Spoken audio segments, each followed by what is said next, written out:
5, 4, 3, 2, 1, 0. All engine running.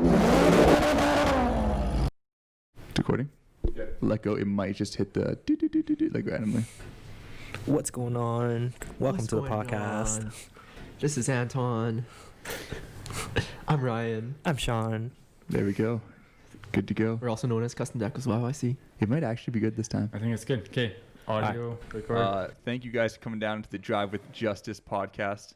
Maybe we'll call it a show. We haven't decided yet. Big shout out to Mark 5, one of our sponsors. Also, big shout out to Analog Coffee for hooking us up with these awesome mugs and being our drink sponsor for the show. Thank you. Thank you. Thanks to Anton for having us on your Thanks for coming out, guys. Definitely appreciate, I think we've known each other for so long, so it's great to have you guys be one of the first people on the podcast. Yeah, that's right. It's a pleasure. Yeah. Ever since the New Horizon Mall days. There we go. Let's jump right into it, guys. How did you guys start custom decals? Wow. It's a little bit tricky, I think. You want to go first? Yeah, so me and Ryan were actually high school buddies. Oh, shit. That long? Yeah. Grade 11? Grade 11, yeah. And then something happened during high school. We had to follow. I did my own thing. I started like partying, raving. But then Ryan was like, I'm a goody two shoot. I go to SAIT. I'm an entrepreneur. I'm a businessman. I'm an adult. I'm 18. And then guess what? At the most recent rave, I think 2 years ago at Chasing Summer, brought us back together. You were there too. Yeah. Chasing Summers. That's where we met. Yeah. So Again. and then I was like, yeah. Just not gonna say it. You were But pretty anyways, gone. I was So Chasing Summers is where the business meetings go down. Networking event. That's what it is. Networking at the rave. I really can't say that. I was pretty intoxicated. I was like, "Yo, Ryan, how you been? Haven't seen you in a while." I miss you, baby. Yeah, and I was like, "Yeah, I miss you too, yo." And then he's telling me how like he's got a trend up store in New Horizon Mall. Yeah. And I was like, "Yo, that's cool." He's like, "What you been up to?" And I'm like, nothing much, just working, making decals, making stickers, right? That's how he found out, I was making stickers, right? And then following a few days later, he's like, "Hey, you want to meet up and, go have coffee, go to the gym?" And I was like, "Oh, let's catch up. Sure, let's do that," right? I think I met you before this though, right? Or right, it was really close to this time. Oh, it's about the same. Like maybe a month before. Yeah. So it was close. Yeah. So you guys met up. You guys had this conversation about this trend up store, the decals, and then the idea comes together. At the gym. At the gym. Yeah, at the gym. Yeah. And then Ryan was like, one day a customer walked out into the store, right? And it was like, "Oh, do you guys make custom decals here? But I've seen you guys sell pre-made decals, but I'm looking for more like a custom decals, right?" That's when Ryan's like, "Whoa, let me hit up Shawn. I know a guy. There you go. He hit me up, and then I guess that's where it all started. Yeah. Believe it or not, the first decal we made was actually a Supreme banner. Did you guys give Supreme a cut on that? Yeah. No. Oh, God. They're going to come track you guys down. That was so long ago. Yeah. And after that, it just shortly happened, right? Like, I was still working full-time at the time at TNT Honda. Okay. Right. And Ryan was still, working full-time on his store. I was just kind of half in the business, half not, right? And then one day, like, we start seeing the business start progressing. And then I'm just like, is it time for me to quit? I'm still kind of iffy about it. But, Ryan kind of pushed me over the edge, It's a big jump. Not jump. a bad way, but, Big like, a good way. Because, not having a full-time job is, like, definitely a risk, especially 100%. at the age of, let's say, 22. Even though I still live with my parents and stuff, but, I have my own bills to pay, right? 100%. Like, just for someone just to quit their job and, like, not have anything to do, it's like, it's kind of sketchy, right? Yeah, and then, 100%. But Ryan was like, "You got to do this, man. You got to do this. You got to do this." You gotta do it. Because you at this time were doing trend uptrend. Trend up. Yeah, trend up. I was doing entrepreneurship for the longest time. Yeah, so you've been done that since you left SAIT. So you had kind of experienced his life. So you're trying to push this guy into the. Yeah, you're trying I can do it. You can do it too. Yeah, I was always been like in the car scene, but I got a decal machine mainly for making decals for myself and also a part of my old group. So I used to have this like car crew called like Eternal Dream. I guess like that's gonna be a throwback to anybody that knows that car. Yeah, I don't. But yeah, so that's where it all started, right? How long ago? Like 5 years ago. Damn. Yeah. So the decals you were making originally were for the cars. Yeah, you started with cars. So the thing is, like, at the time I bought like some banners from this guy in Vancouver. Okay. and it was super expensive. like I'm talking about super expensive. If you guys think our banners are expensive now, I paid twice as much than before.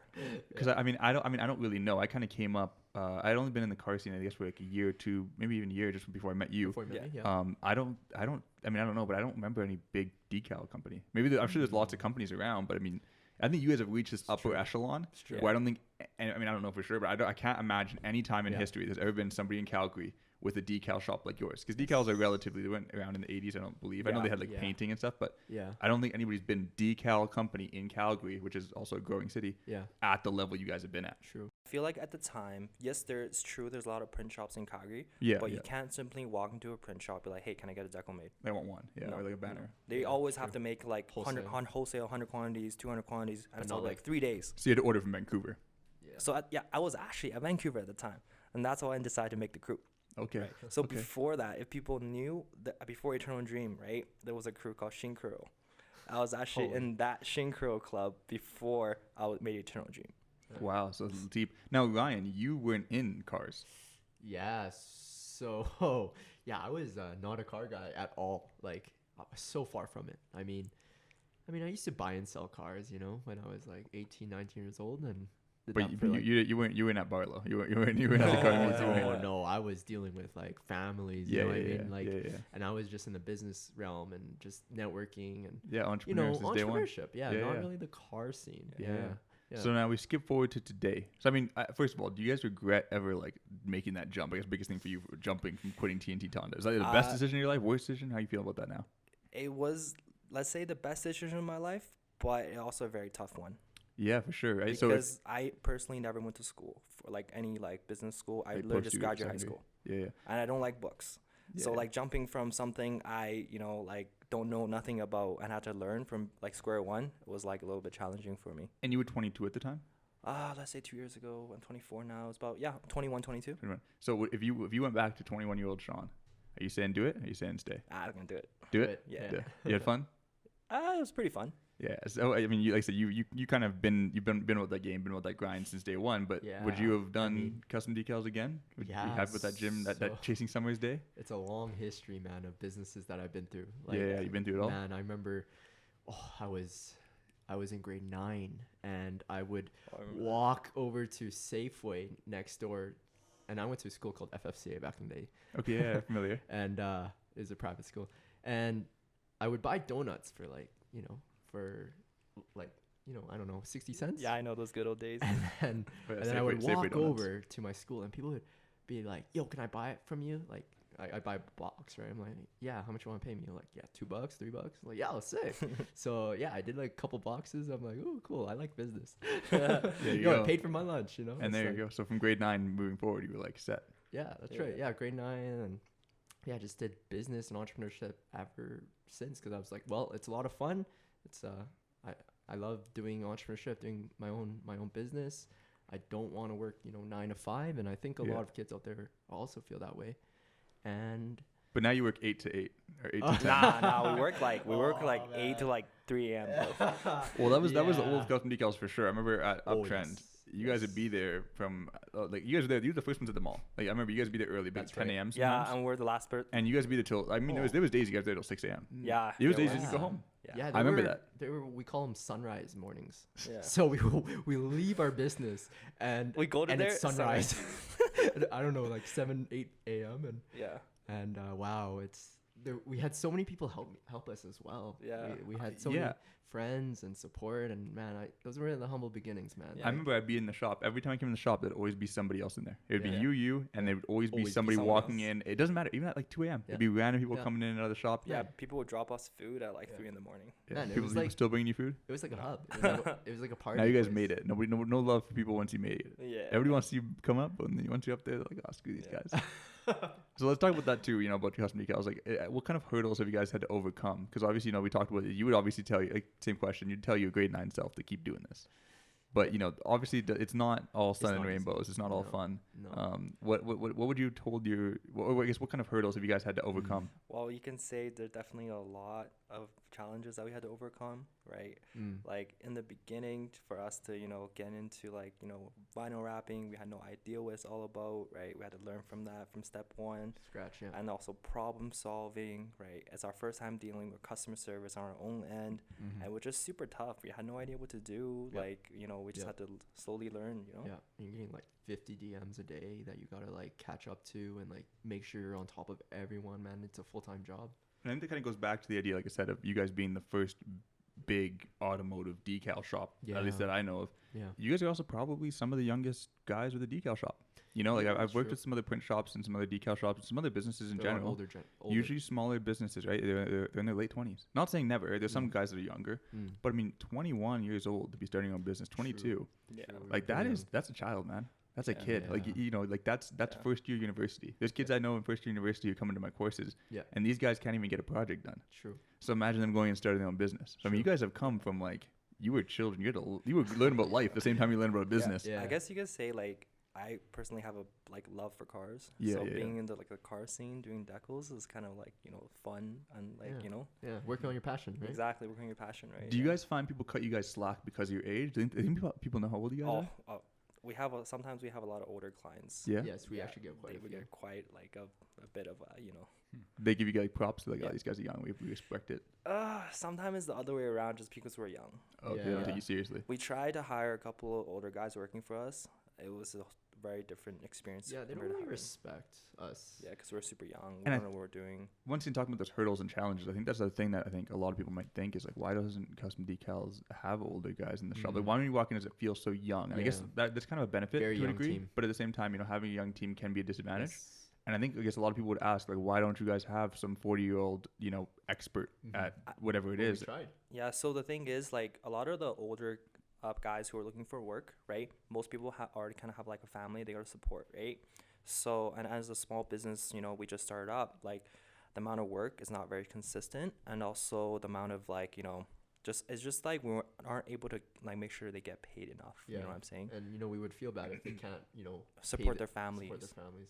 But Yeah. while with younger guys, they just want to make money, build their cars. Come on. Yeah. That's true, right? And I think it also plays into our brand. Like Yeah. a lot of like our audience, our customers are very young, ages anywhere between 16 all the way up to, I don't know, 23, 24 average.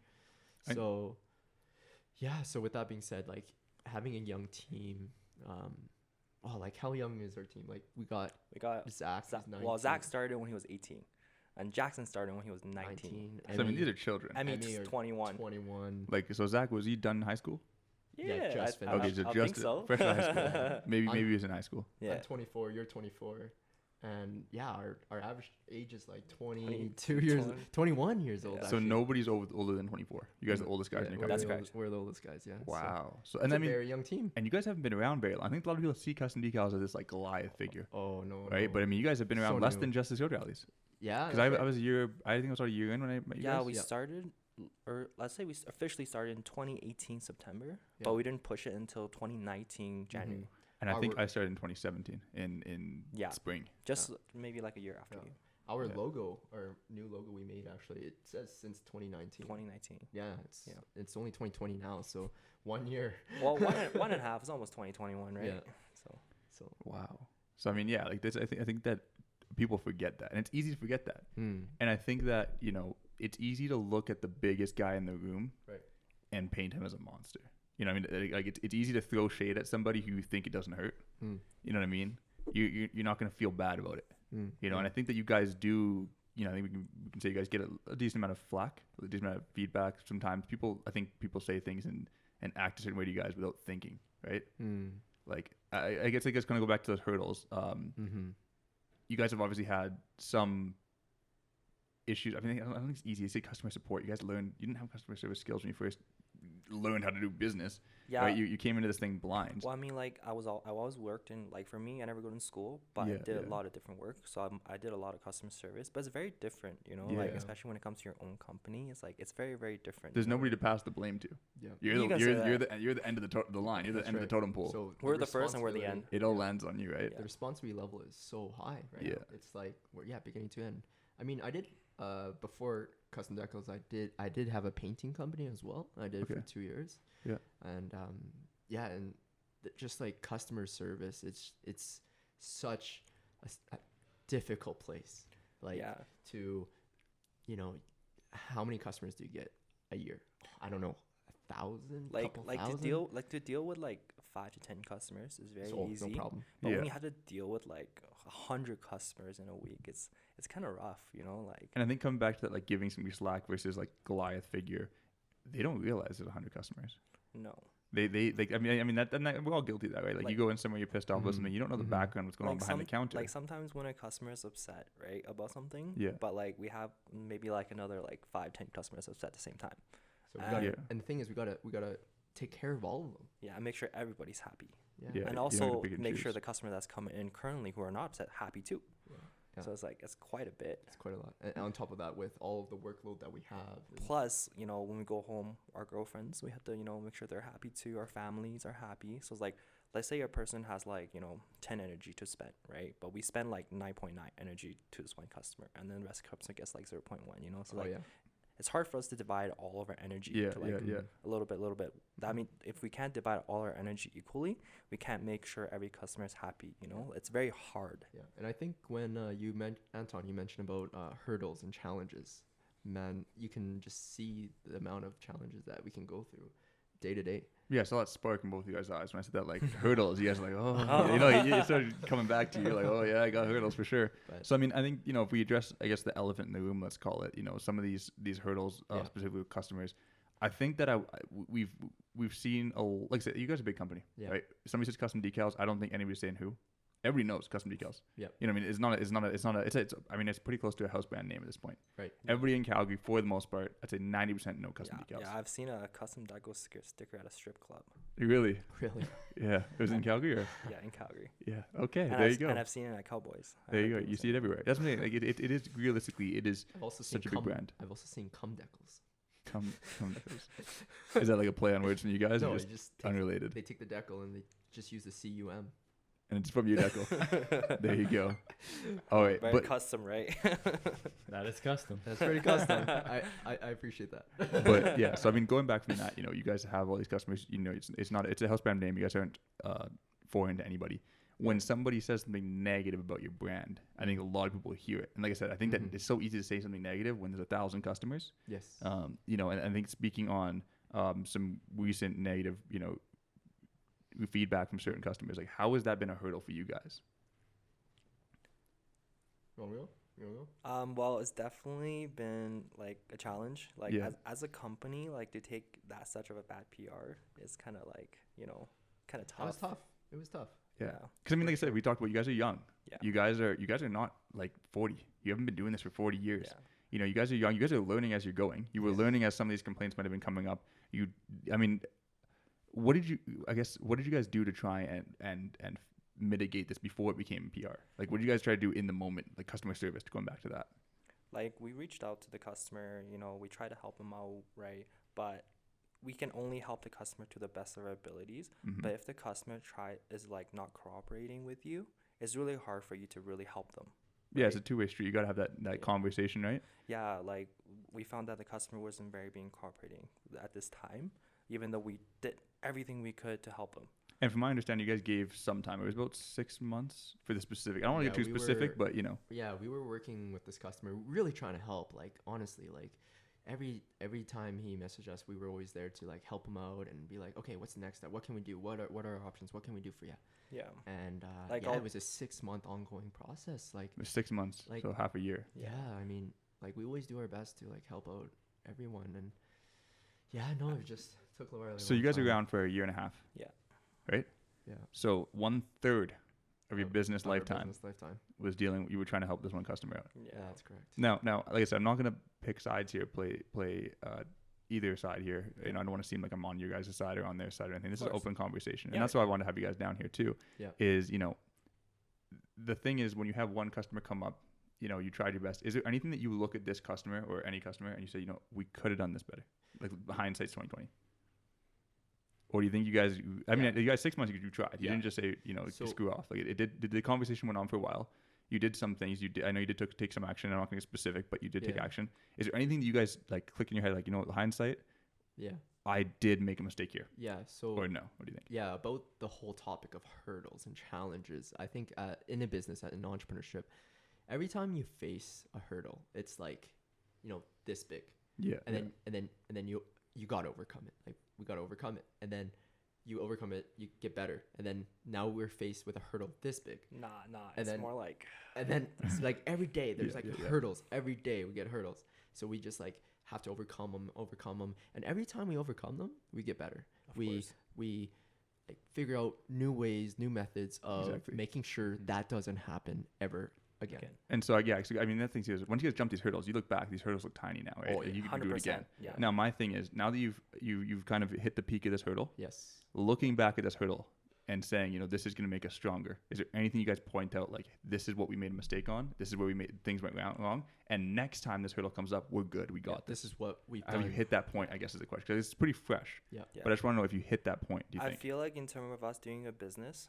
right? Like I've worked a lot of customer services because, like, let's say you service a customer vehicle, right? Mhm. You would get a lot of paperwork, you know, get the consent and all that good stuff, right? I feel like as a company as a whole, we've been in business for 2 years. Yeah. That's something we definitely missed. Yes. Right, We like, lacked on that paperwork. Paperwork We were so busy, like just focusing on getting work done, because and growing the business. yeah, there was just so much work that we had to get done. Yeah. And So paperwork, we're talking like customer acknowledgements. like Customer Yeah. acknowledgement of acknowledgements, risk, warranty, waiver work, you know, also Yeah. a damage report of the car before the customer Before, comes yeah. in. yeah. Because, you know, funny, I worked as a service advisor. You know, I had to do that every day. Yeah. But I didn't In bring your that own to the bus- business. in your own But, business. but once again, taking that from the beginning, when you're a kid in a TNT Honda, wherever it Yeah. was, doing that, you have somebody telling you and teaching you how to do that. That's true. Nobody's up Versus top custom decals doing saying, it. "Hey guys, do this. Here's the paperwork." True. Like you Yeah. guys are the Nobody- top, Yeah. Nobody's doing Right. it for us. and same thing with you guys as employees, right? There's Yeah. nobody. Yeah. If you guys don't have that yet, it's a Yeah. young company, but But I feel like with all the paperwork in place and also cameras installed, I feel like that definitely sets us apart, different from, you know, the people who are doing the garage. You know, yeah.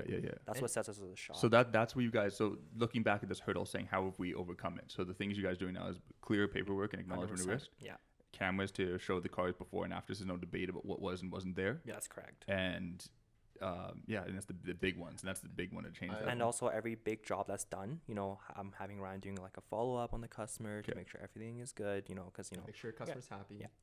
Another really big thing is expectation setting. So not a lot of people understand how vinyl wrap works.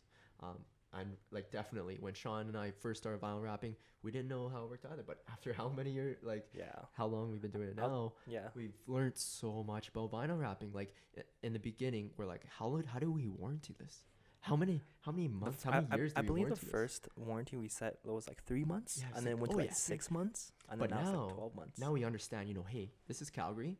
This is vinyl wrap. This is a giant sticker. It, you know, in the Calgary we get all this snow and all this slush and all the water. It gets cold. It gets hot. And like Calgary has such crazy weather, and so we're like, oh, holy smokes, this is a crazy Yeah. product. We need to definitely like warranty, like give 12-month warranty, set expectation. Hey, this isn't a paint job. This is a giant sticker in Calgary. Like and even salt could eat through paint. Like imagine vinyl wrap. Oh, yeah. Right. Like but yeah, so now that we learned all this, we extended our warranty to 12 months to help all of the customers, because we know that it's gonna fail, and we set the expectation right in the beginning. Hey, this is vinyl wrap. It's gonna fail. Bring it back to us, and we'll fix it next season for you. And that gives the customer peace of mind. Customers happy with it, and they know that we're there to help them at the end of the day. Yeah, for sure. And like I said, I mean, kind of going back to the beginning here, you know, it wasn't just necessarily one customer that was the big one for sure, Mm-hmm. but there was other ones. So I guess talking about that warranty, I know you guys have changed installers. I think you guys have changed suppliers for the vinyl wrap.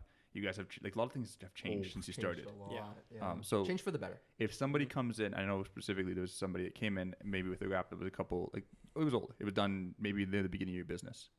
I know you guys have expanded your warranty to 12 months. Mm.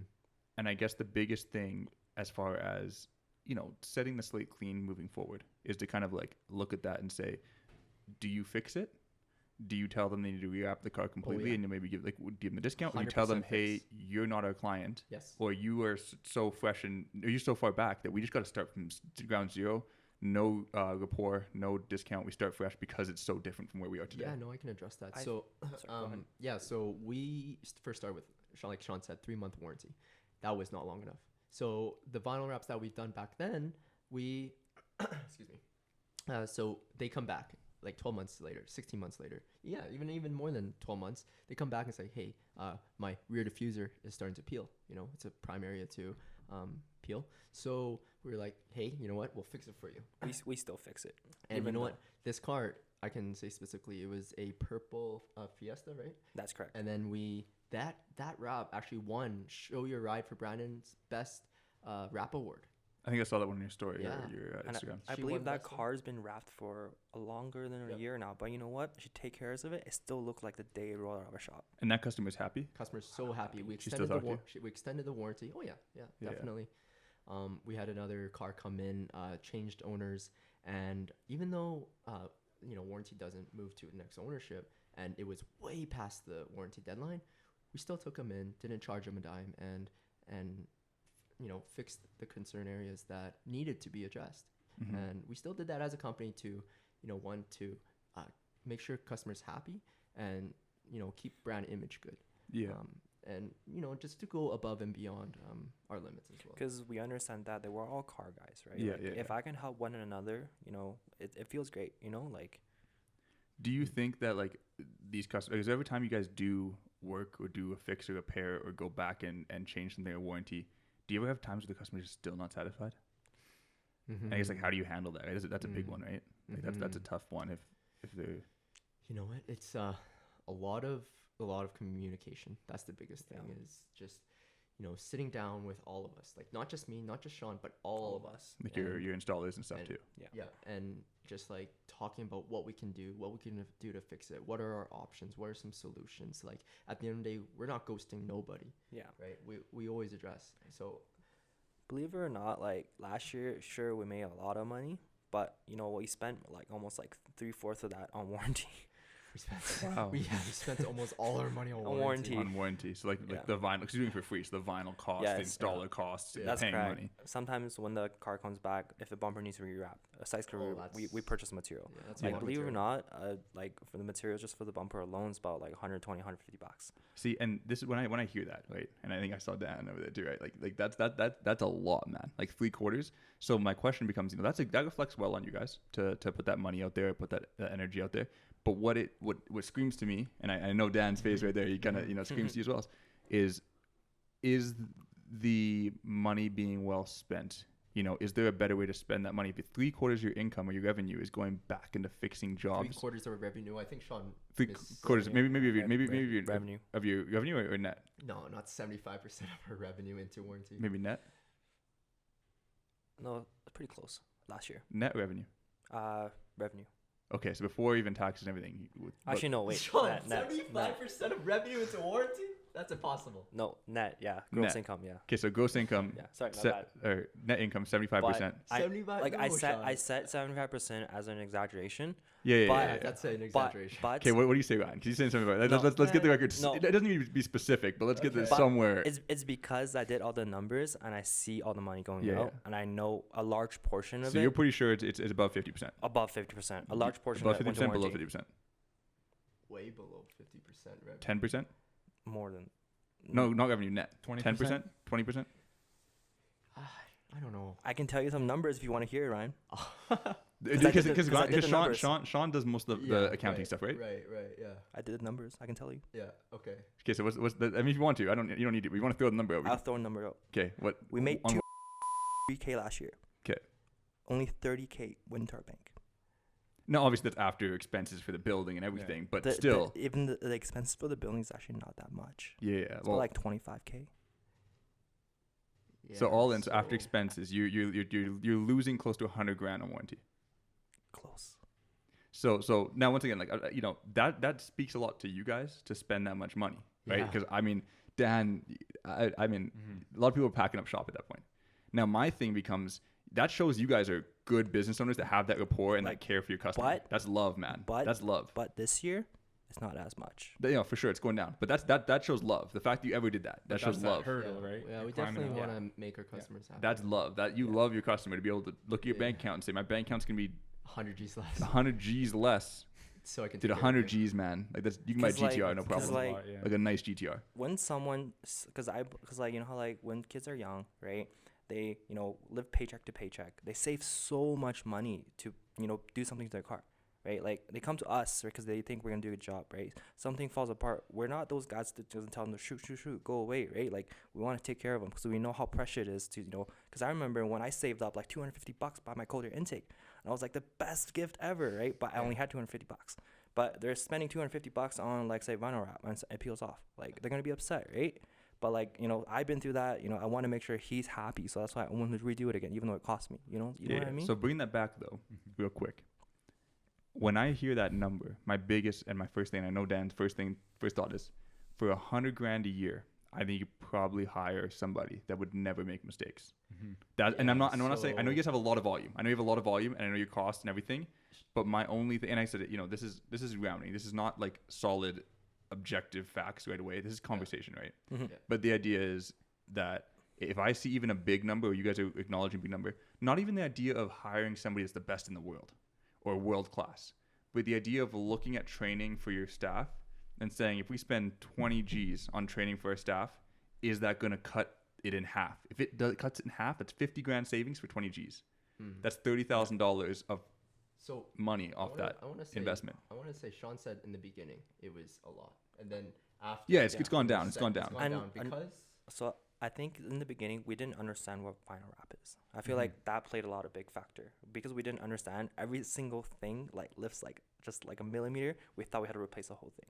I think that's why in the beginning we had to do a lot of warranty. Well, I mean, I think we can all admit, you know, starting from you guys' first wraps and some of your first installers to looking at now, there's been a change. Like I don't care who you are. You look at your first wraps. Quality You look has at the Fiesta, the purple Fiesta that's won these awards. When I looked at you guys' first wraps, and because I was a customer for stickers. Yeah. You never got my cars. You never did any wrap work from your vinyl work. Yeah. But you guys, and I've talked to people before. Shawn can cut a straight edge, like he could do the whole wall, cut a straight edge without missing a beat. Yeah. And he's the only person I've ever met in my life that can do that.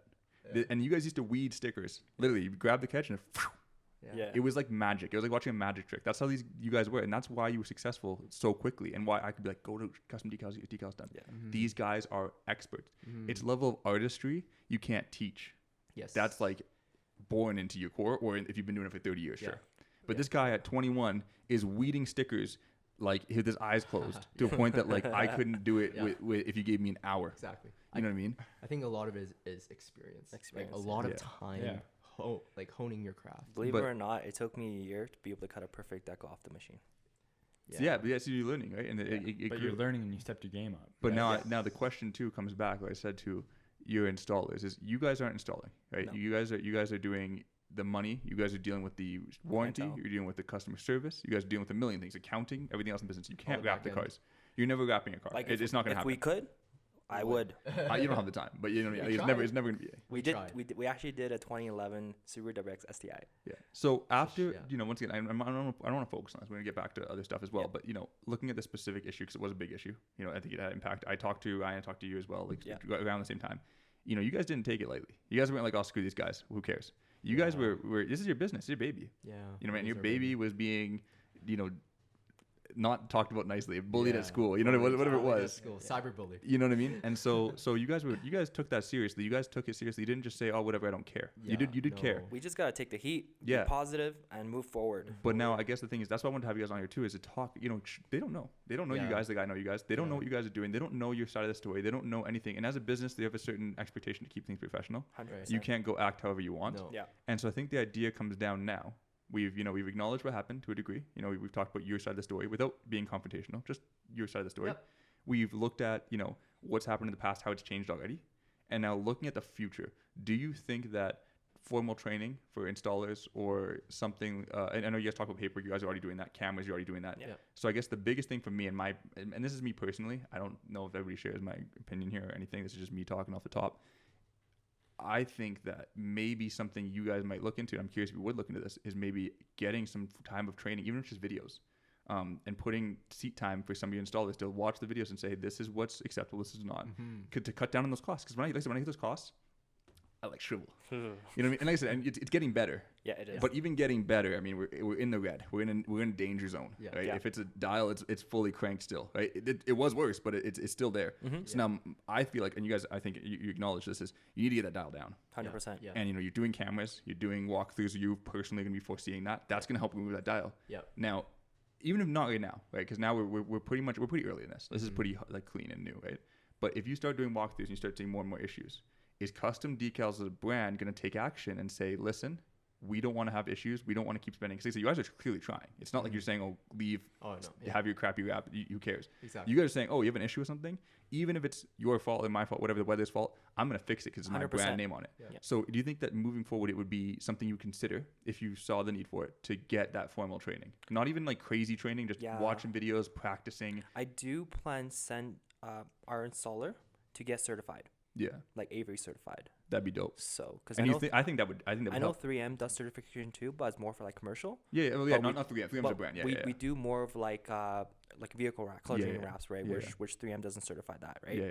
So Avery, Denison, Difference, and they certify vehicle wraps. So I'm planning to get our installer get certified for next year. And that's big because I mean that's not just the impact on the car community and your brand. Yeah. That's an impact for that person's life too, right? Yeah, true. And I think that once again, without diving too specifically, I think that this is, you say he's 18, 19. 19. One of the installers. But he's like one of the coolest kid I've ever met in my life. Because he doesn't just come to Custom Decals and make his money and go home. He takes pride in his work. Yes. And I think that with pride and with pride can come some fire sometimes when things get ugly. Heated, yeah. And I think we can acknowledge that. That was a big one, right? That was a big one. A lot of people brought up. I know some people we both know, mutual friends, had brought that up. That was a big deal for them. Yeah. And I think I want to kind of, if you guys are cool, try to kind of settle the air with that one. Because these are big people in the game. We know we mutually have a problem now because of certain things that were said on social media. And these are people that you don't want to have an issue with when you guys don't personally have an issue with them. So I think they say, with passion comes, pride. But when we look at pride, right, pride is not always a positive thing. Well, it's good to be prideful. Over pride and ego can hurt you. Right. And I think that when you get fired up, sometimes you say things that aren't appropriate in the moment. You guys agree? I agree with that. And I think that sometimes you got like I'm not even saying like not calling anybody out personally. Not saying you're right and wrong. We're all human.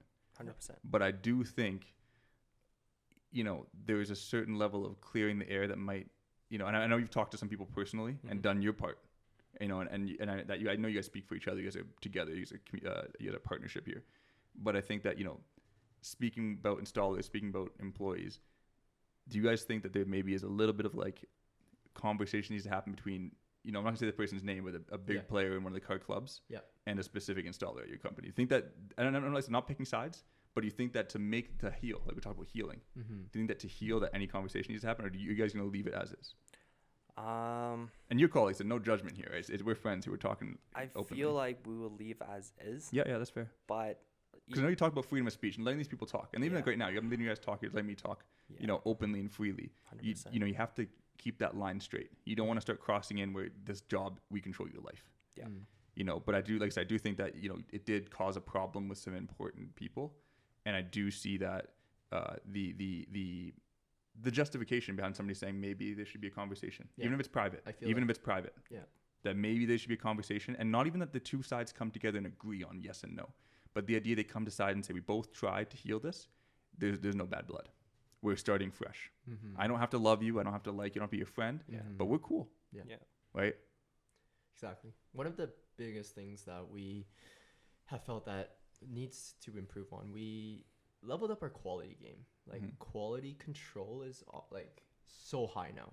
Like every time we finish a job, man, we're looking over it so hard, more than we did before. Because you guys are doing jobs, like even today you guys had jobs this morning, right? Yeah. You guys are like pushing through. Yes, we have vehicle checklists so that we know that the customer's happy, so they can let us know, are they actually happy, That's so good. And it's like, and then quality for Zach or our install, like it's like, man, we can't really go backwards. We can't go to the past. But what we can do moving forward is show quality. Yeah. Like let the quality speak for itself. Yeah, for sure. The truth will speak for itself when time comes. Yeah, for sure. And I know, and like I said, I know we're right in the heat of the moment here.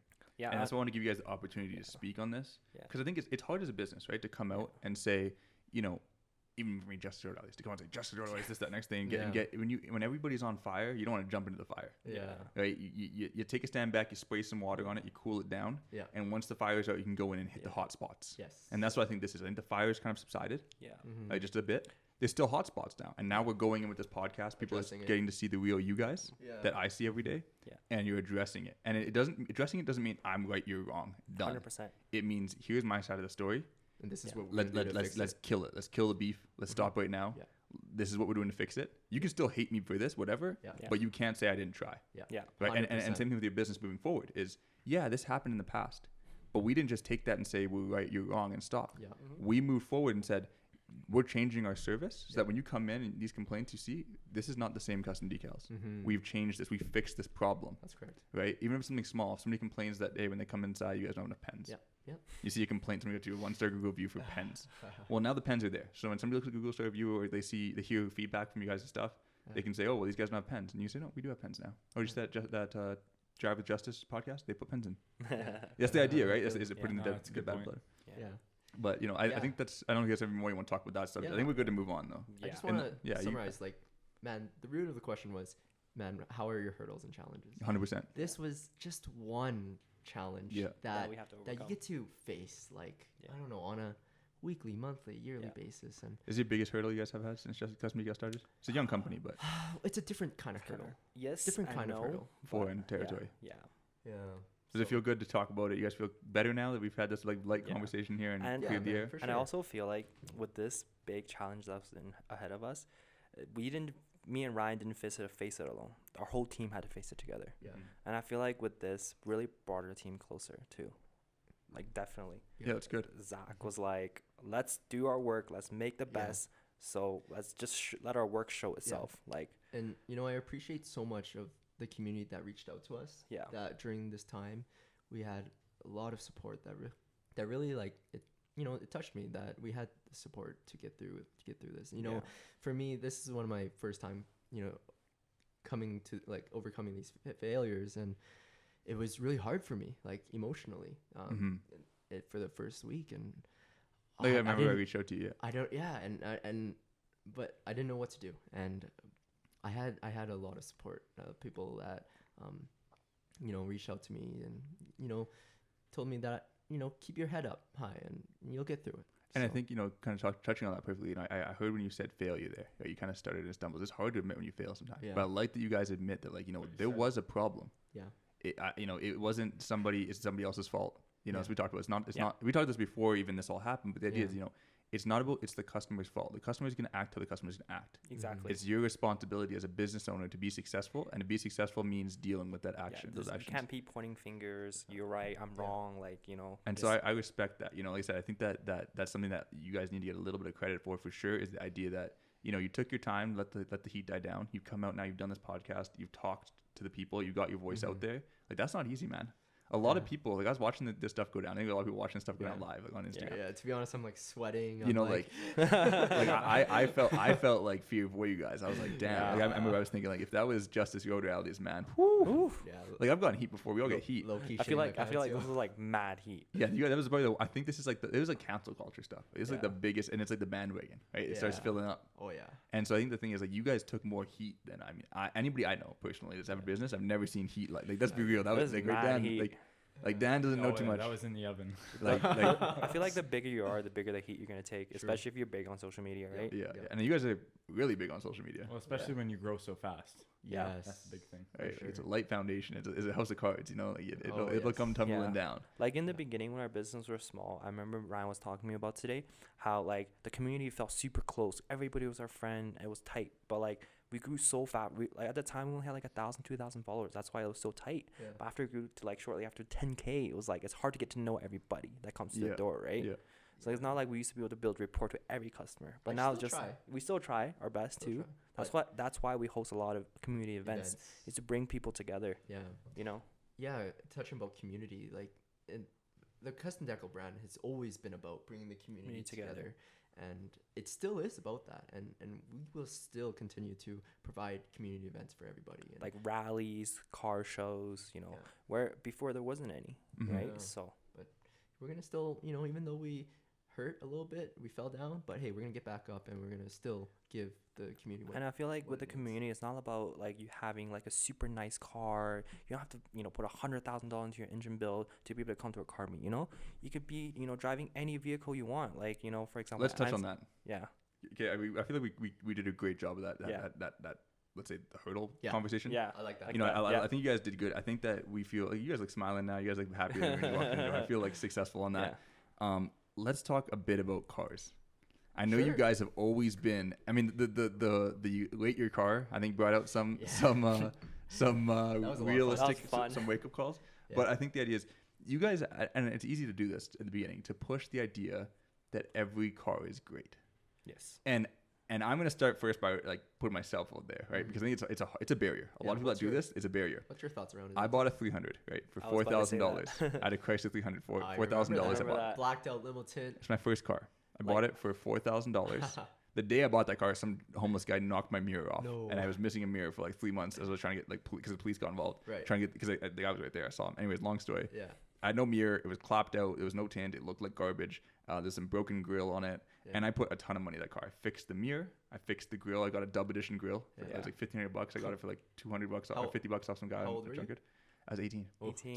17 and 18, right? That's So, a lot of money That's for a lot of money. right? for an So, 18-year-old. you know, I got the 22-inch rims. I even did underglow. You guys remember that? I remember that. Yeah, the 3% And tint. Of course, you had 22-inch rims. And stock. Like, it was the tires like this big. Low key, I thought Antoine was a gangster. Yeah, A me lot of too. people that I had friends' parents be like, "Yo, what's this guy do for work?" And it's like they're not asking. They're like, "Is this guy a drug dealer?" That's what they're trying to say. Dude, my mom thought he was like 25. But- that was but- when your afro was this big, bro. Yeah, I know. but let's be real about it. You know, that was a waste of money for me. I had the car for 5 years. If I could go back in time, I'd slap myself. Like, get rid of this car, bro. Yeah, It was yeah. fun. I pushed that car to its limit. I brought it on rallies.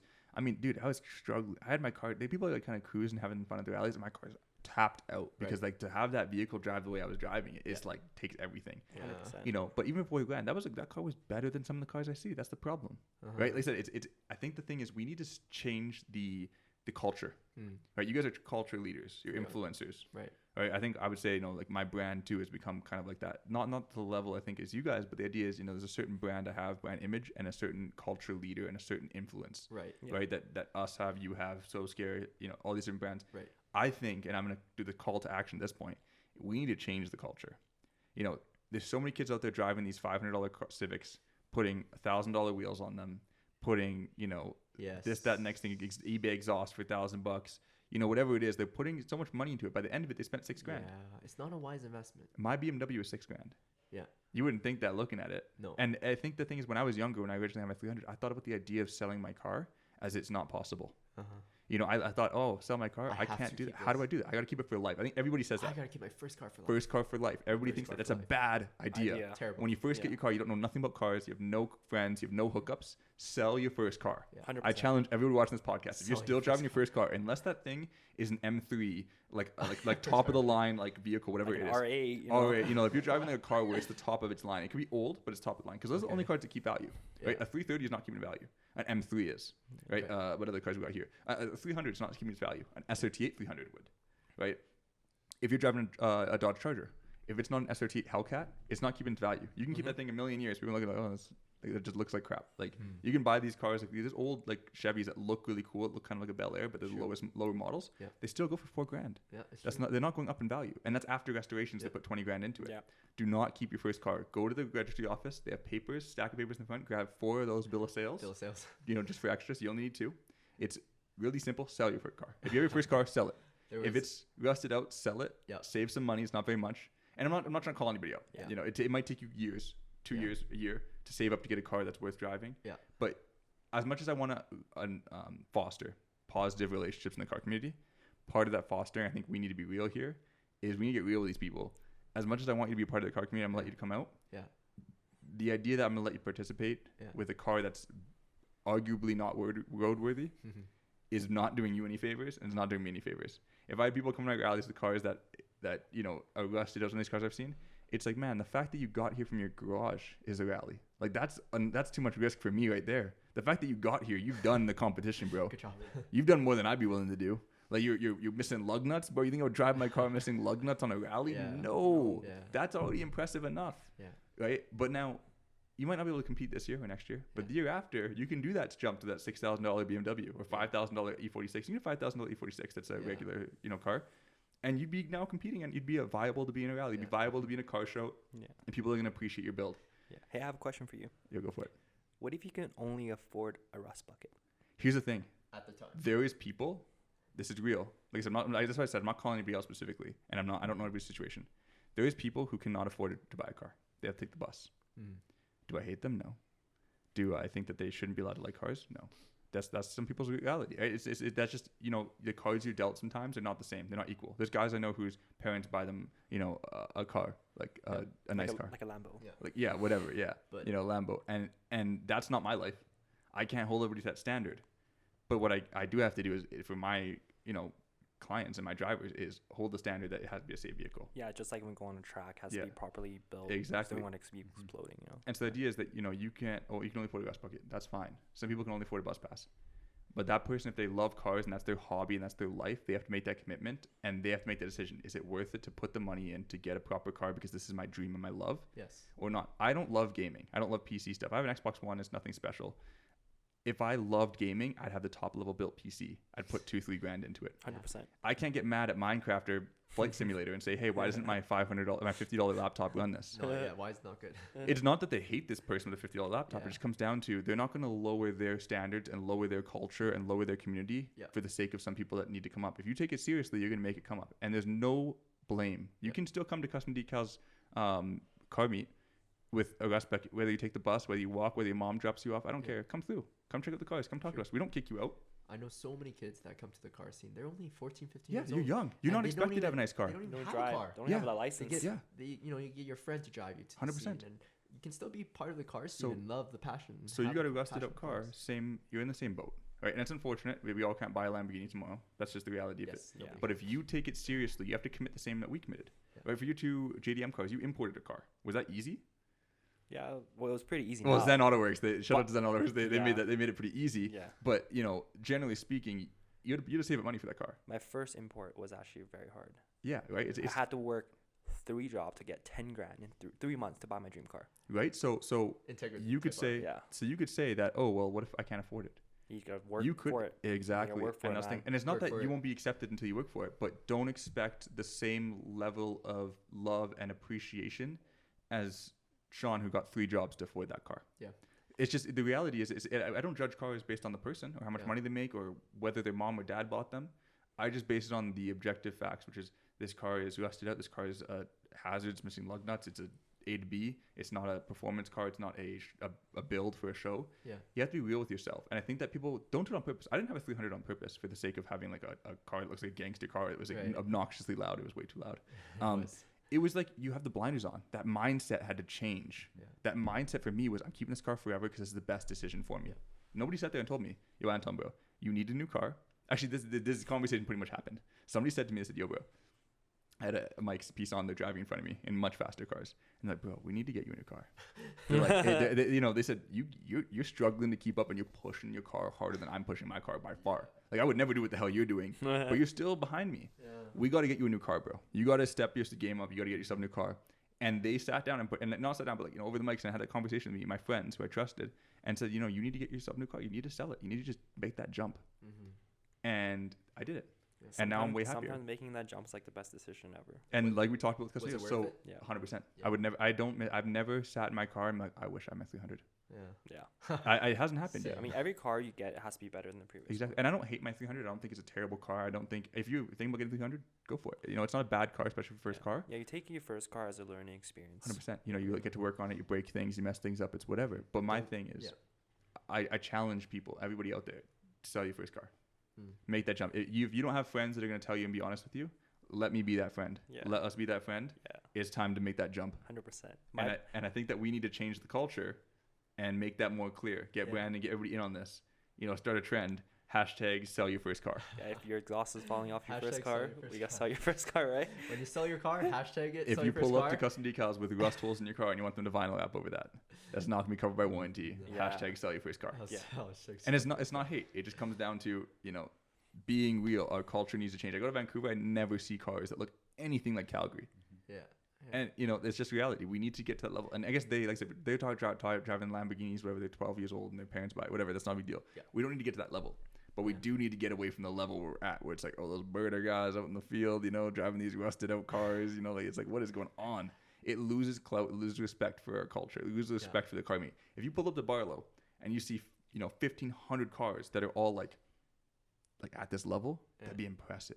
But it's not 1,500 cars at this car level. It's 500 cars at this level, you know, somewhere in between here, and then 1,000 way down here, where it's like, bro, that's embarrassing. I don't want you. There's the kind of people that they pull up into a parking lot and their exhaust going, "Rah," and their music's blasting, they're smoking darts out the window, and they pull up and you're like, oh, I should move my car.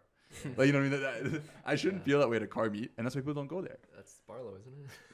You know, and we need to change that. And you know, yeah. So I think that's the thing. I don't know what you guys' opinion. I talked a lot there, but Yeah, you I know. mean, you have a really good point. Like, speaking from experience, like, I wasn't a very big car guy, like I said in the beginning. And yeah, meeting Shawn, you know, I had a BMW 328 at this time, 2007. It had rust all over it. And I was like, hey, Shawn, I want to wide body it. I want to put aero all over it. I want to wrap it. I want to put livery on it. And then Shawn, right, first thing, he's like, Ryan, save your goddamn money. Buy a proper car. Don't spend a single dime on it. I mean, it was cool. Like, I did a small things like a chrome delete here, tint there. You know, it's okay to spend a little bit of money on it, but don't put big part money on it. It's because I've been through that. Yeah. We've all been through that. And that's So, the thing is, I think that I these young agree. guys don't have that yet. They're going to come to the realization. That's the thing. You think like, oh, maybe you disagree with me. Maybe you disagree with Ryan and Shawn. You might disagree with us, but I promise you, in a year, 2 Yes, years, it only took. you are going to be in our same seat. You'll and have a being new like, car. You'll have a new car in 12 months, 16 months, 24 months, whatever it is. You're going to get a new car and just save your money for that car. Yeah, like fix your car, you know, whatever you got to do, but like don't overspend on your first car. Don't think that I'm going to store this car and it's going to be perfect. It's not. It's a waste of money. There's much better cars out there for you. I feel like you're talking about me. Oh. You? I spent a lot of money on my Integra. Bro, your Integra though, your Integra though, it's a special edition Integra. So like once again, it's the top of its industry. I spent a lot of money, like $100K a lot. But that car is it's like a rally car. Like it's built from the frame up. Like everything's Yeah. been ripped out to nothing. Yeah, And you my replace motor is out suspension. right now because I'm rebuilding that. Yeah, you replaced your suspension, your interior, your like brakes, everything on that car is new. Resprayed it. Every They've car been got repainted from frame, like from bare metal. Yeah. Like that car is a car that in 20 years people look back like, oh, that's that Integra type car. And also that car is worth money. Well, now if you had That's money. a American base model automatic Integra, Okay, not Type yeah. R, Oh, no. you put $100,000 into that, it doesn't matter. In 2 years with $100,000 Yeah, into that, people are yeah. like, there's still an auto base Integra. Nobody cares. Yeah, you're right. That's the thing is if you were driving that, I'd be like, bro, stop. But you have your car that you love. You know you love it. You're willing to keep it forever, and it's a Yeah. car that is in 15 years, 20 years going to be like an icon. Believe it or not, one of the Integra had 6,000 original miles sold at the Las Vegas auction for $88,000. See, Oh, that's like a I lot. said, once again Wow. though, if you started from a base model Integra, I wouldn't do that. No. Yeah. Just 'cause Right? It it's has Type to R. be the top of the line, and that's what I'm saying. If you have a top of the line car that you love, sure, you know you've been there. But I challenge, I don't think there's anybody to be honest. So I challenge everybody to go sell your first car. If you have an M3 and it's your first car, congratulations. If you have a Lamborghini and it's your first car, congratulations. I don't. You're like you're the one person listening to this podcast that applies to. But yeah, I mean, not even my first car. Like, that was maybe my, I don't know, 10th car Yeah. before I got my, I guess, quote unquote. How many dream car. cars have you had? Yeah, like, oh man, like personal cars, I had to go through like 10 of them to get to where I So wanted. what I'm was your 20 first car? It was a Hyundai Oh, Accent. I remember that one. I I bought it taught him for- how to drive stick. Yeah, I bought it for $1,000. I was 16 years old, Hyundai Accent, you know, 2-door coupe. It was the coolest thing ever. It was coolest. I'm I felt so glad cool. I didn't put that much money in it, and I have so much memories, and I do miss it. Yeah. But you know, it's not the same car as I have now, the Audi S5. It's not the same caliber. But it took, you know, that was almost 8 years ago. Yeah. No, 6 years ago, where I got to the car I want now, and now it's worth putting money into it. Yeah. what time we at? Coming up on 1 hour. Okay, we're at like 50. 58. 68. Wow. Oh, you guys. Was there good any for- topics you wanted to cover? I feel like we covered. Would you say any specific ones you guys want to go through? I know we talked about like the beginning of custom decals. We talked about how you guys met each other. We talked about the car facts between you guys. Hurdles, Hey, I frills. wanna learn more about Sean's experience with the car industry, like car scene back when. For sure. How Yeah, many yeah, years yeah. ago? 8 There years we ago, go. 6 years ago, 10 8, years. 8 years. Eight No, 8 year- years. I started driving since I was 16. Yeah, 8 So years. the day I ago. got my license, the day I got my first car. So my first car is actually a 1995 automatic Honda Civic SI. And every time I would drive it, my exhaust would fall off. Now we're talking about what we were just talking about. Hey, but because my exhaust always falling off, I've learned how to patch up exhaust. You know, Yeah, at it's the a learning time, moment. I didn't Learn know along there the was way. such thing as exhaust hangers. So what I did, I connected the exhaust, I duct taped it. Hey, believe it or not, it worked. I bet I still live on to this day. I saved up all my money. I worked 6 months at Old Navy, saved up $900, and I bought the car. And guess what? I sold it for $1,500 Ah, nice, you made some With the profit. duct tape. with a duct tape exhaust. So if you have a Civic SI from 1995, you said? Yeah. If you have a 95 Civic SI, look under your car, see if there's some duct tape. Check Is it- those exhaust hangers. Yeah, like I had a lot of like used cars in my life. I feel like with these cars really taught me, I made who I am today. My mom was the type of person was like, I'm never gonna buy you a new car. Then you will never learn, right? All my cars, like I remember the one time I had a 1999 Acura Integra. I was driving, and all of a sudden my radiator line just exploded. And you know what I did? I duct taped it. And guess what? It held up. Yeah, you got duct tape on your shirt right now too. Man. You got all that. Hey guys, you know what? Duct tape can fix a lot of things. You know. Hashtag King of duct tape. Yeah. Some duct tape. Yeah, like the car scene has definitely changed the last like 8 years. Like personally, I agree with everything Anton says, but I'm a guy that have respect for every single car. It doesn't matter if your first car's a rust bucket. Doesn't matter how much money you put into it. Like even if your first car, spend all the money you want into it. You know, if you love the car, that's your passion. Go ahead and do it. You know, like that's just my opinion on these things. You know, like because I was that kid who didn't have a lot of money. You know, and I want them on my car. You know, like if an eBay part is all I could afford, I'm proud of it. You know, like. Yeah.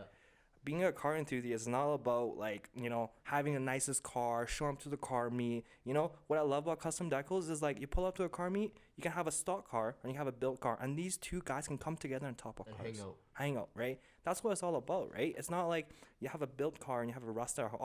You can't come to the meet because you have a rust. You make the culture look bad. You know what I mean? Okay, Yeah. okay. I will.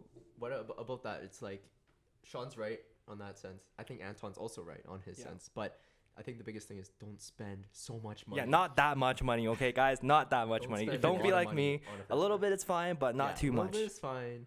Maybe a If your couple- car costs $900, don't put $1,000 wheels. That's Yeah, correct. yeah, But you know exactly. those people who can only afford $900 cars, but they won't have money to afford $1,000 wheels, Yeah. right? So therefore they won't put a lot of money to the cars. But save your money. Exactly. You'll get there. I will agree on that one. Okay, that's fine. I feel you. But I will say this then. At the very least, if you pull up in your $900 car with your duct tape exhaust and your duct tape exhaust hangers, Yeah. the last thing you should do is pop that thing into neutral and start revving Yeah, the hell 100%. I out of it. respect Blasting that. music, blowing darts. 100%. We Yeah. got to meet in the 100%. middle there. Yeah, I respect that. Yeah. Like if you don't, be humble. 100%. And even if you have the Lamborghini, you gotta be humble too. Everybody's gotta be humble to a degree. Yeah. Nobody wants to see that ego flex. Yeah. And you Yeah. better not be Hey, ego flexing. Believe it or not, I've never revved my car at a meet, but I know Ryan has. Yeah. only like. Because I know it's disrespectful to rev your car at a car meet. Here's the thing, that I mean, in realities we hear a lot of cars revving a lot, but it's like under load on the highway. Yeah. I've never heard a single car that sounds better not moving than it does like on the highway. Like that's the thing.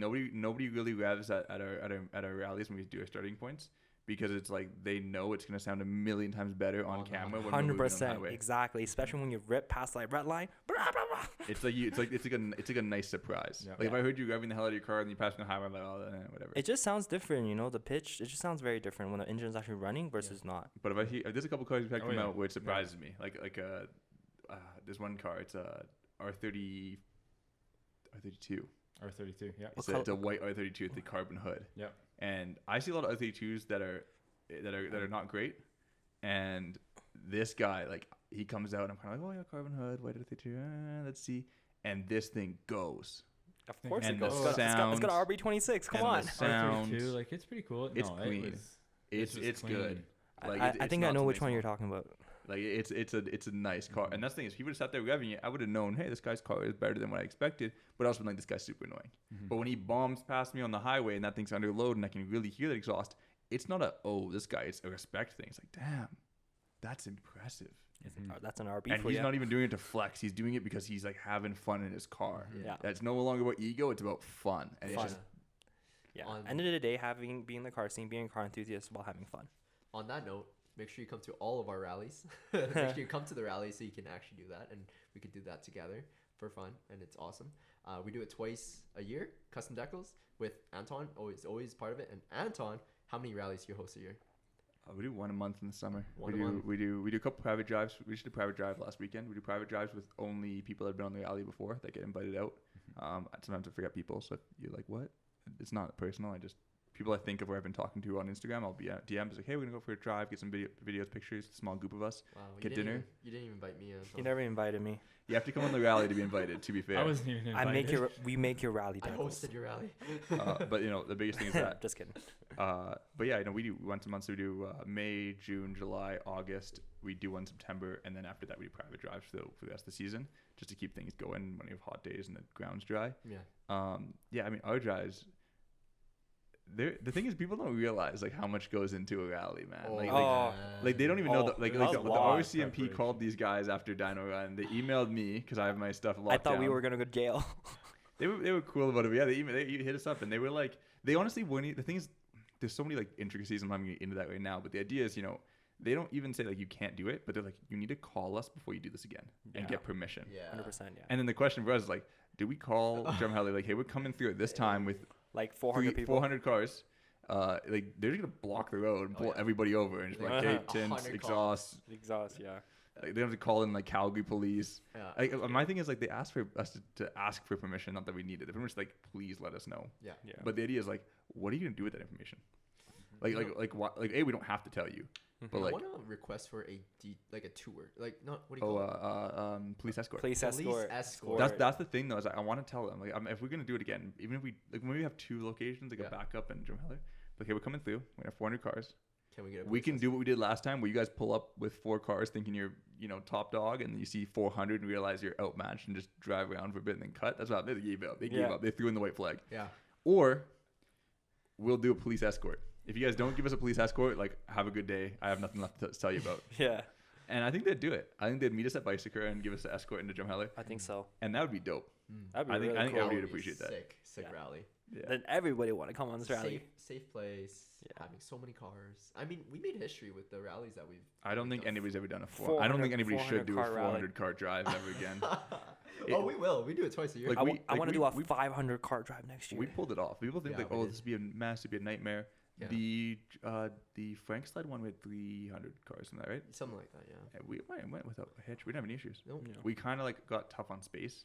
Yeah, very. But it was a lot of cars. That was Yeah, awkward not for fun. space. But yeah, no, everything else worked out well. The thing too is I think a lot of people don't understand what it takes to participate in a rally, let alone like host one. They don't understand what participate. But there was a lot of cars, or there was construction, or it's like, listen, man, like if you drive to Vancouver just on your own like There's road a lot trip, of construction. you're not even like, oh, this construction sucks, I'm never doing this again. It's like, this is fun driving and enjoy the fun parts, right? So when we did a rally to Vancouver, we actually didn't hit any construction, to be fair. But if we did, they're not gonna be like, oh, you got construction. It's like, listen, bro, Yeah. I don't control the construction, man. Like I do a lot, but like I'm not like that connected. Hey man, you always want to pack up this construction, we're coming through on this day. Oh yeah, we got you, bro. Yeah, Justice Road rallies. Because, like, going cruising with your friends at nighttime versus going cruising with 400 people, that's like a totally different experience. It's a feeling. It's like different. you look in your mirror and you see the horizon and you It's just like- see a never-ending line of cars. Like seriously, like It's really cool. you think 400 cars, you got to think like if we get together on Deerfoot with 400 cars, that's a traffic jam. That's true. Like 400 cars is insane. So the logistics that goes into getting us out of a spot without hitting a light, because it would shut down the rally. Yeah. Or even clearing out the parking lot. You have 400 cars leave that parking lot. It takes like 30 minutes. Yeah. For the first car and the last car. 30 minutes. Yeah. So if you're going to a destination, the back crash drive significantly faster is to catch the front. It's tough. And you have lights and you have cars, other cars in the road, you have police. Yeah. You know, So much. people don't realize how much effort we put into making those things happen. Imagine making like Not 400 decals. but like Oh yeah. like 1,500 decals. These sponsors, yeah. Because how many decals are there? And per- we usually do 2-week lead time. Yeah. Nah, you do it like 3-4 days Superside. sometimes. We would it, yeah. Depending on Yeah, the- it takes us a whole week to put decals on all these cars. And Yeah. So the amount of time appreciate to it, make all respect it. decals. Yeah. Thanks. Rallies are a lot. They're not for everybody. I think a lot of people go to rallies and they're like, "Oh, this is Yeah. not what I was expecting. Yeah. It's not for you." Yeah. You know, I think people I used to push Justice rallies so hard and ask so many people to come, and now I've realized like all my core like solid clients and solid drivers who like have like a deep connection with that are just dope. Yeah. Like 90% of them I didn't ask to come ever. They just showed up and I want to be here. Yeah, I want to be a part of this. Like it's people say, you know, just I want to be part of this, or you know, this next thing. Maybe it's not for me. It's like it's not for you. Like it's meant to be a tight knit club. It's like you can't force everyone to jump off the airplane, you know? Like, Yeah, like skydiving is a tight knit club. This Yeah. is like that's what it is, a tight knit club. It's not for everybody, you know, but we have fun with it. And I think that's the thing with custom decals rally is like when you guys do these cruises. I mean, I call it cruise, not so much a rally. It's a little different than a rally, Yeah, but yeah, it's still it's a like cruise. it's a big cruise. You know, these cruises, people complain or have questions, and I'm just like, bro, like you're at the wrong place. Like you're complaining about things that like you should have known going into this. Yeah. Did you get a lot of complaints? I didn't. I'll be honest, okay. And let's also address this. This is also like because this is now less about you guys, more about me even. Okay.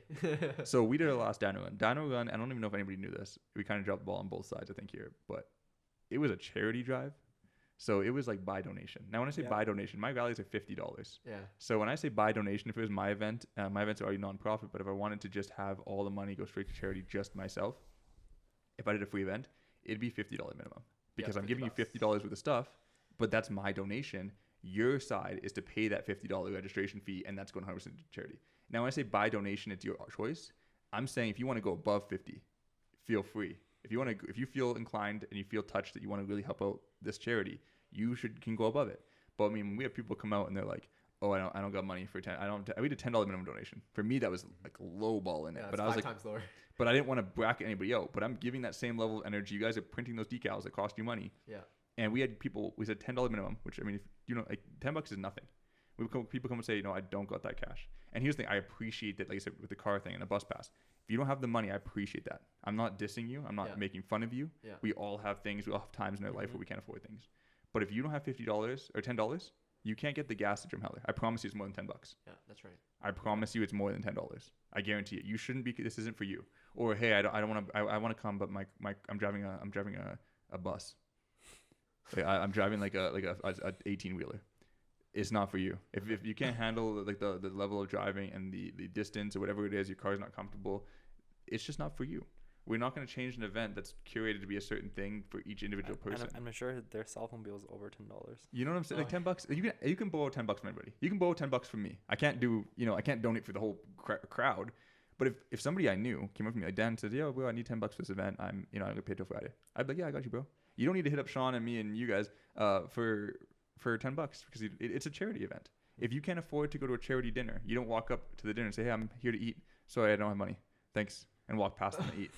That's basically what happened at the cruise. You just wouldn't show up. Yeah. And like I said, it's not great. I wish that everybody could show up and everybody could donate $1 million. And we could raise like $50 million, $500 million for charity, $300 million for charity. Yeah. But that's just not the reality of life. But the other reality that is a reality of life is if you don't have money to go to the movie theaters, you don't go. Right? You don't show up and be like, "Oh yeah, thanks, have a good one." And I said, not calling anybody out, not mad at anybody, but just the idea of moving forward to think about is that when you show up for free, you're taking money away from a donation, from charity. Mm-hmm. You guys could have made 100 less stickers and put that money towards The donation. donations. You're taking money from a children's hospital. You're taking money from any other charity. You're taking our time for free and for granted. Like even though Decals for granted. me and Ryan hosted the event, I still donated $20. Exactly. Yeah, you still pay $20 to come in. And I had guys that came in with $100. They gave here's $100. And our average was still less than $10 per person, significantly. Yeah. You know what I mean? And like I said, and not calling anybody out because, maybe you didn't know. I said it was a bit of a lap in getting that word out there. But moving forward, if we keep doing these charity events, there needs to be a minimum donation. It needs to be presented when you show up. There's no getting around it because you want to participate for fun. I get it. It's fun. I want to go to every movie in the world. I want to go to, the Grammys, whatever it is. But like sometimes you don't got the money for that. I want to go fly to Miami tomorrow and turn up in the Versace mansion. Yeah. I don't got the money for that. I'm not going to just try and finesse my way in there and hide in the cargo of the plane and then sneak into the hotel for free. Like, you don't do that. It's a certain level of morality, especially when it's a charity. And I think that that's the thing, like moving forward for events, is I think you guys want us to keep doing charity events, right? Yeah, of course. Yeah, every time It's for a good cause, you know. Because the thing is, like, most people can't afford, like, to say $50 a person, I think is once again much. getting to my level, Yeah. and it's the idea of putting that barrier up. We don't want to do that. $10 is fair. $10, like I said, if you got $10, you're paying, like, that's 1/5 of your gas for most people. You know, that's your drinks and snacks for the drive. That could be you borrow from your friend, your mom, whatever. It's not going to break the bank. If you're driving a car at 18-year-old, I'm sure you have $10. If you don't have $10, I mean, like I said, and I'm not saying nobody's ever been in that position where they don't have $10. They literally don't have money in the bank account, whatever. But like, talk to your buddy. You're gonna get $10 for Or this drive. cruise with your buddy. Yeah, hop in your buddy's car. I want to participate. Sweet. Well, grab a camera, hop in this car, and help him out. You know what I mean? Whatever it is, or do whatever you got to do. But I think that there needs to be that moving forward. And also, I've And it's just noticed a respect a thing. lot of people who rode with their buddies still donated. Like Yes. even though they're not driving, I had for a good cause, yeah. right? So. But I mean, I also I saw some bad stuff. I'm not calling anybody specifically, but I saw times people handing them money to pay the donation, and a passenger take the money, take half, and hand it back. Like, oh no, that's too much. That's mine. Really? I'm serious, bro. Like, and imagine like if you put that in any other scenario for donating. Imagine you walk into a poppy box, you go to drop your money in your donation, and then you're like, oh, here's like a penny. Not it's not about maybe you really want to wear a poppy, you actually only have a penny. That's there's a discussion to be had there, but it's almost disrespectful to be like, here's a penny, here, give me a poppy. That poppy costs probably, the cost of global. Let's say it costs a penny. You're now robbing essentially the charity. They lost money giving that poppy. Yeah. Or if I say, yo, bro, go get me a poppy. Here's $5, 2 5s. Give me one for you, one for me. And then you go out there, you keep 5 for yourself, throw $5 in, grab 2 poppies. Yeah. Are they losing money? Probably not. But you're taking money from a charity. Yeah. You know what I mean? And it's not calling anybody out. It's a fresh slate next year. But the idea is, I think that we need to as a community. So some of the things I saw where I was like, that's not cool. Yeah. And I wasn't gonna call anybody on the spot, or I'm not, like I said, it's not personal. Yeah. It's a learning experience, right? Learn and move forward. And next year we need to fix that. That can't be a thing. Yeah. True. Change the culture. Change the culture. 100%. One podcast at a time. One podcast at a time. Hashtag DriveWithJustice. Yeah. How do you like the studio? Though? You guys like it? You're here. You're the Yeah, first it's ones. pretty cool. Dude, this Like the thing is NOS awesome. bottle? Yeah. I The airbags, the springs. so proud of you, Anton, for putting this together. Yeah. 6 days. Well, 6 officially days, build yeah. it. 6 days Yeah. build. Good for you, man. That's Yeah. awesome. Cool. It's a sick setup. I appreciate you having us Yes. here. Yeah. We're gonna get a picture. You guys gotta shout me out. Like, yo, I made a new Instagram account for the podcast. Oh, did you really? Yeah. Yeah. Okay, sick. We'll do a picture. Is a podcast with Anton. There we go. There we go. There we go. Yeah. But yeah, I really appreciate you guys coming out, guys. Like I said, especially in these times where things are kind of hot. I like that you guys look more relaxed already.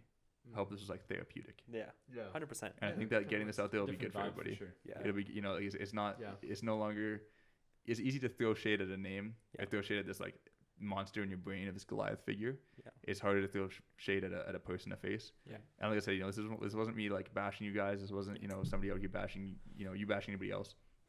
But I mean, it's showing both sides. Yeah. The most important thing, like if something goes on, talk to a friend, talk to a family member, just talk it out. You'll Yeah. feel 100% better. Talk it up. Yeah. Yeah. But yeah, last thing I want to say is I think the community that we have that has brought us here, we wouldn't have been here without the community. Yeah. And I really appreciate that. And that's why we want to give back to the community by doing events like these. And yeah, I just wanted to say thanks. All right, bro. Thanks for coming out, guys. Thank That's you. a wrap for today. We're done. First ever Drive with Justice podcast. Thank you, Shawn and Ryan from Custom Decals YYC. Hope to see you guys more in the future. Thanks. We out. Peace. It's really good. Oh, that was